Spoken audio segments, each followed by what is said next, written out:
Hello friends, welcome to home food recipes.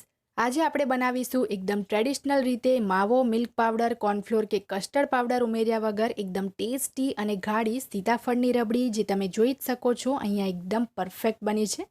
અત્યારે માર્કેટમાં સરસ સીતાફળ મળવાના શરૂ થઈ ગયા છે. તો ચલો આજે આપણે આમાંથી ટેસ્ટી રબડી કેવી રીતે બનાવવી એ જોઈ લઈએ. તો સૌથી પહેલાં મેં ગેસ ઉપર એક કડાઈ સરસ પાણીથી ધોઈને ગરમ કરવા મૂકી દીધી છે, જેથી એમાં પાણીનું લેયર બની જાય તો દૂધ આપણું તળિયામાં ચોંટશે નહીં. હવે આપણે એની અંદર 3 કપ એટલે કે 600 ml જેટલું ફૂલ ફેટ દૂધ ઉમેરવાનું છે. ફૂલ ફેટ એટલે કે મલાઈવાળું આપણે દૂધ લેવાનું છે. અહીંયા મેં અમૂલ ગોલ્ડ દૂધ લીધું છે. તમે કોઈ પણ ફૂલ ફેટ દૂધ અહીંયા લઈ શકો છો. હવે આપણે આ દૂધને 3 કપમાંથી જ્યાં સુધી દૂધ 1.5 કપ જેટલું એટલે કે અડધા ભાગનું ના રહી જાય ત્યાં સુધી એને ઉકાળવાનું છે. તો અહીંયા તમે જોઈ જ શકો છો 2 થી 3 જ મિનિટમાં આપણા દૂધમાં સરસ ઉભરો આવી ગયો છે. હવે મીડિયમ ફ્લેમ ઉપર આ દૂધને આપણે વચ્ચે વચ્ચે હલાવતું રહેવાનું છે અને જ્યાં સુધી દૂધ આપણું અડધા ભાગનું ના રહી જાય ત્યાં સુધી આને ઉકળવા દઈશું. જ્યાં સુધીમાં આપણું દૂધ ઉકળે છે ત્યાં સુધીમાં આપણે સીતાફળનો પલ્પ રેડી કરી લઈએ. તો એ માટે અહીંયા મેં 2 મીડિયમ સાઇઝના સીતાફળ લીધા છે. ગ્રામમાં જુઓ તો 250 ગ્રામ જેટલા સીતાફળ છે. સીતાફળનો પલ્પ જેટલો વધારે ઉમેરશો રબડી આપણી એટલી જ વધારે ટેસ્ટી લાગશે. તો અહીંયા મેં એક ચોપર લઈ લીધું છે, જે વેજીટેબલ ચોપ કરીએ છીએ આ એક ચોપર છે. એની અંદર આપણે પહેલાં તો સીતાફળનો જે બધો ગૂદો છે એ બિયા સાથે અલગ કરી લેવાનો છે. તો ચમચીની મદદથી આ રીતે આપણે બધો જ એનો જે અંદરનો ગર છે એ બધો જ આપણે પહેલાં કાઢી લઈએ. સીતાફળનો જે પલ્પ છે ઘણી બધી અલગ અલગ રીતે કાઢવામાં આવે છે, પણ મને આ જે રીત છે સૌથી વધારે સરળ અને ઓછી મહેનતવાળી લાગે છે. તો હંમેશા કોઈ પણ સ્વીટમાં હું આ જ રીતે સીતાફળનો પલ્પ અલગ કરું છું.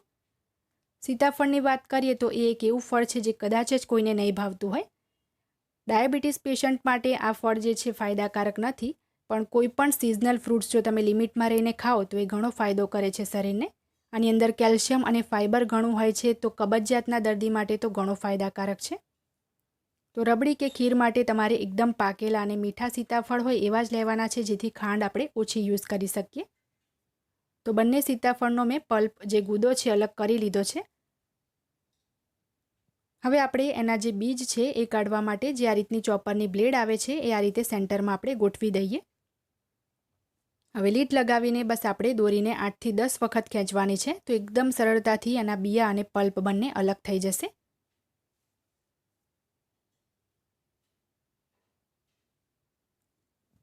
તો તમે જોઈ શકો છો બધા જ એના બિયા અલગ થઈ ગયા છે. હજી પણ આની અંદર અમુક બિયાની ઉપર પલ્પ લાગેલો છે, બધા જ બિયા છૂટા નથી પડ્યા.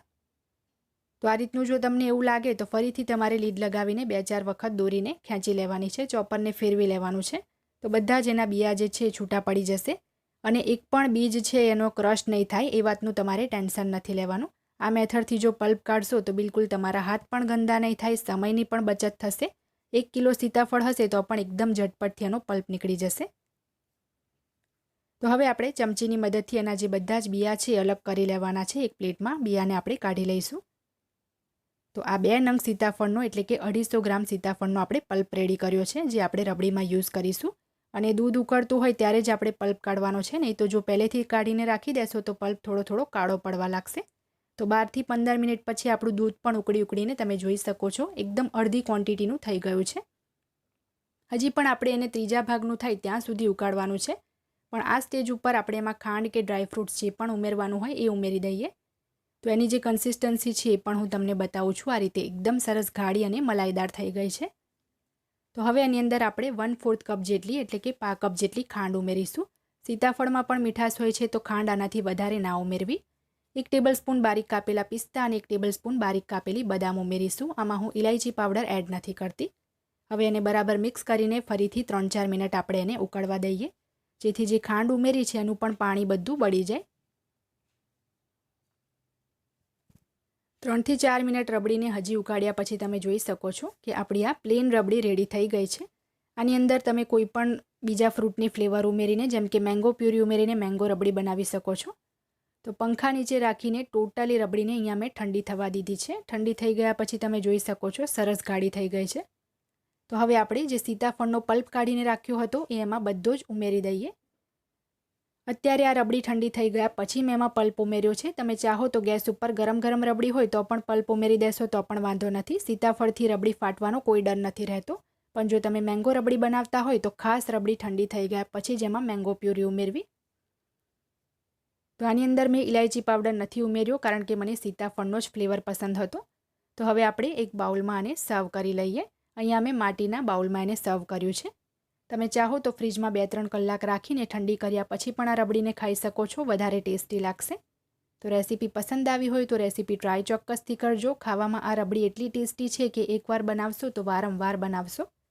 તો હવે ઝીણા સમારેલા બદામ પિસ્તાથી આપણે એને ગાર્નિશ કરી લઈએ.